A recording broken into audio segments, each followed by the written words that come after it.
Welcome back. One big consequence of the rate hikes that the U.S. Fed has introduced to combat inflation has been downsizing by many tech companies.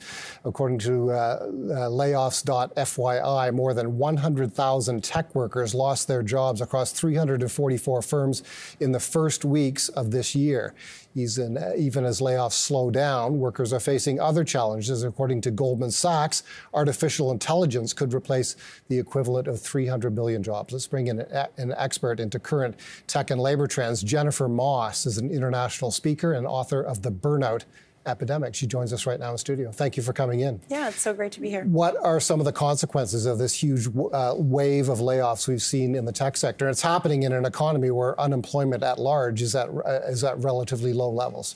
Yeah, we're still in a very healthy unemployment rate across Canada, and so that does bode well for those workers that are being laid off. But, you know, we are starting to see that shift. And when you look at the tech sector, what I think is happening is a right sizing. I mean, we had massive attrition, but then we had so many folks in the tech sector just pulling in all the talent that they could with really high wages and increases. And so I think there's more of a settling going on right now, and then a bit of a reshuffling. We've seen this before in tech, don't we? I think more than any other sector, perhaps, it tends to do just what you said earlier, hire the best talent when times are good, and then when times are more challenging, it's got to let some of those people go. That's absolutely true. But when you look at the tech sector and the the very high talent, the people that we're looking at that are going to be doing a lot of the development, especially, we talk about AI, but those people that are highly needed, their unemployment rate is 0.1%, is very low.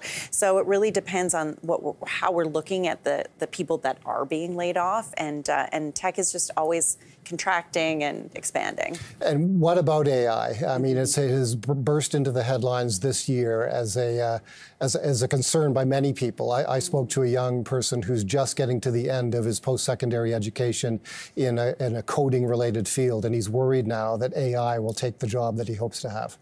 I think it's nerve-wracking for a lot of employees because it used to be AI was this nebulous term, and then all of a sudden ChatGPT comes in, and then everyone's terrified. And so that's really this dynamic around ChatGPT and that sort of wholesale adoption inside of firms to bring in this kind of AI is making those employees feel anxious and fearful. And so I keep saying, let's not have a wholesale strategy of adoption of AI. Let's talk about what that needs to look like so that we don't have really low morale and people just jumping ship. When a high performer leaves, others follow. So we need to take it a little bit slower in the way that we are thinking about a strategy around AI in these organizations, because people are rightfully afraid. It's true, though, isn't it, that in earlier stages of technology, there were similar fears. I would imagine when personal computers became the norm, there surely were predictions that 9 out of 10 office workers would lose their jobs.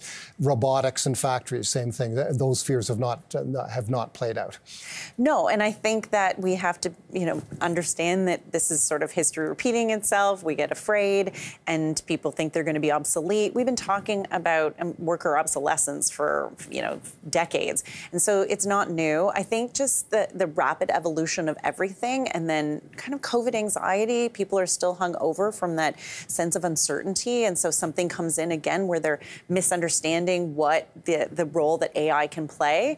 And it will create a lot of, fear, which makes sense. But I think we need to take a pause and see, where it's going before we worry that we're going to be, all out of the job. A lot of the people who are affected by these realities express themselves on social media, and you watch the hashtags and some of the other trends as well. We've got a couple of boards here. One is hashtag quit talk. What is quit talk? So this is just phenomenal to me, because I'm of the generation that you constantly heard and, manage your online brand, manage your online reputation, and, make sure that you get rid of all of those photos of you drinking beer with your friends in the backyard. I mean, this was the life that I was in.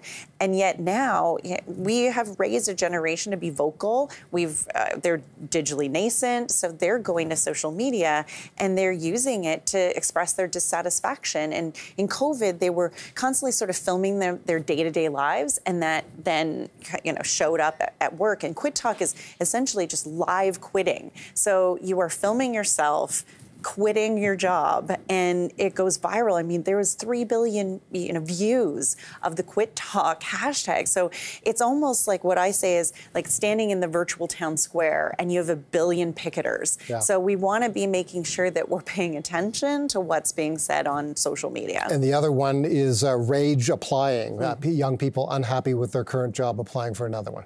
Yeah, they're just sort of spraying their resume everywhere. And there was this one, it was a Canadian woman actually that just did this kind of 30 resumes she sent out across the board. She ended up getting a job with a 32% pay increase because in the pandemic, there was significant gains. And we learned that if you quit your job in the pandemic, you were more likely to have, this higher salary over your career. So then people thought, well, I'm going to do that too.